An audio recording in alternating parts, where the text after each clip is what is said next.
Welcome to the Copper King Mine and Railroad. Today we're going to talk about 6190 Yard up at the mine, so stay tuned. 6190 Yard. My first day at work at Kennecott was on January 27th, 1969. I reported to 6190 Yards.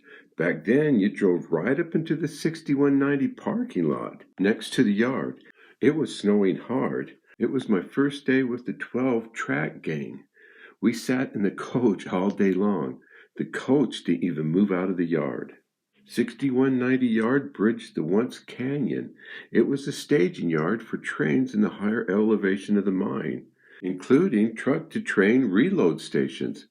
This early picture of the area shows the planning for that 6190 Yard. Years before, there was a mountain where the pit will be. The bottom of the mine was 6340. That was A level. The levels were named letters on up the mountain. 6340 was the mine's elevation at the time. The Bingham and Garfield main line to the mills came into the mine at this elevation. When open-cut mining started in 1906, the mountain was attacked by large steam shovels and steam trains. As the mountain was dug away, there was a dividing mountain that separated Carfort Canyon from the mine. Once the mine went below the level of 6340, the pit started to be formed, or had to be transported up to that 6040 level. Look at this picture, dated May 12, 1931. The mine is now 2 levels below A level. So A level is 6340, down to 6290, then down to 6240. The red line shows the road that went to Copperfield. In 1939, a new Copperfield tunnel was completed, letting the mining operations move to the east. Note the train with only 3 ore cars. Once the pit went below 6340 or A level, trains had to pull ore cars up and out of the mine. So there was a necessity to build train tunnels to keep the ore moving downhill. By May 12, 1939, you're looking at the mine to the north. The Copperfield Tunnel is completed. They are wasting no time digging to the east. Right in the photo. Now you can see the pit is down another level. The bottom of the pit is now 6190. Utah Construction Company started construction of the first train tunnel in the pit. That was the 6040 tunnel in 1944. The tunnel was completed for rail traffic in 1946. The tunnel was 4,600 feet long. As the mine got deeper, the mine on top got wider. The mountain that separated the mine from Carfort Canyon was being eaten away. This colored picture taken around 1948, you can see that the mountain that once separated the mine from Carfort is about gone. Here's a series of pictures taken about the same place. The first photo shows the Carfort Bridge and the train shop. And then here's another photo of the train shop there sitting on the side of the mountain. Then this picture shows the Carfort Bridge in place, but the train shop is gone. Another picture of the Carfort Bridge with the shop gone. Then here's a picture of the Carfort Bridge raised and gone. Let's look at the remaining mountain being removed from another direction as the mine keeps moving north. The first image was taken from G-Line Bridge looking down Carfort Canyon. The old Apex loading station is to the right. The D-Line Bridge and the Carfort Bridge with the flat top mountain is all that remains. The next photo was taken February 15, 1957. The D-line and the A-line bridges are still intact. Now there's just a piece of that flat top mountain that remains. The next photo, the D-line bridge is gone. A cement overpass will replace the Carfork or A-line bridge, soon to be raised.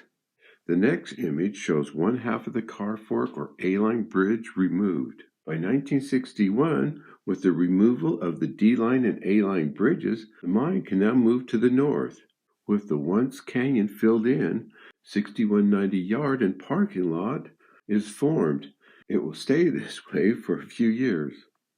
But there is one thing that is constant at the mine, and that is change.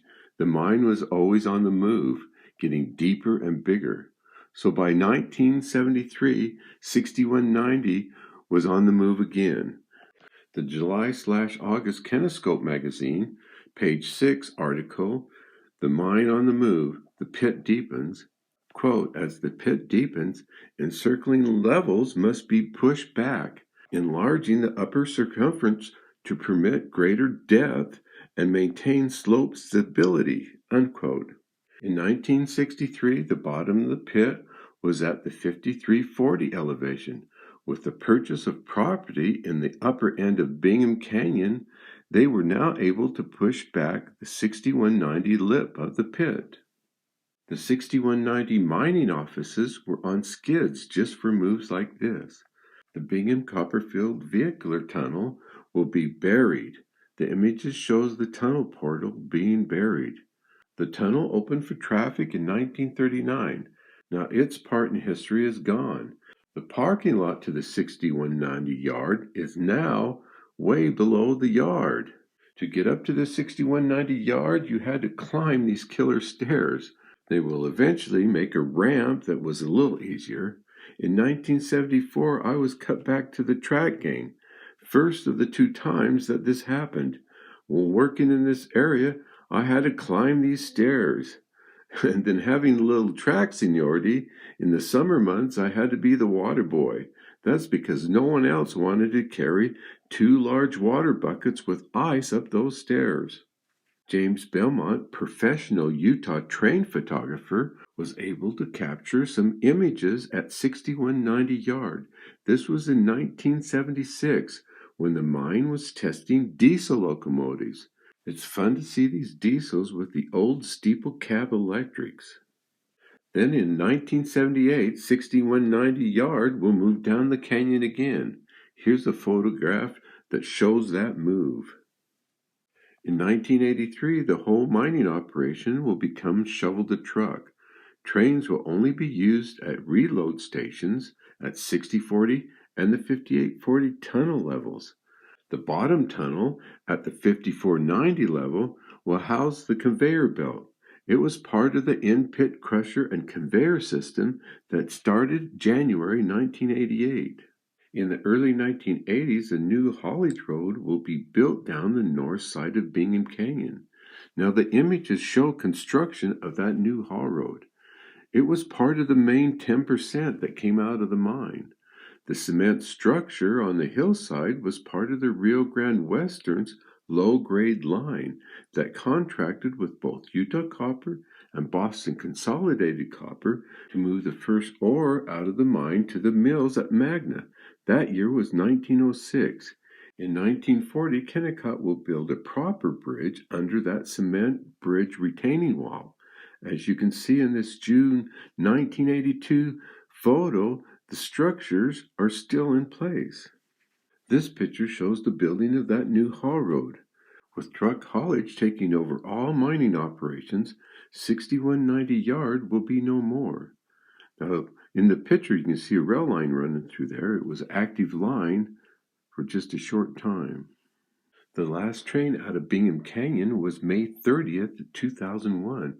In 2006, Kennecott will build the Bingham Truck Shop at that 6190 location.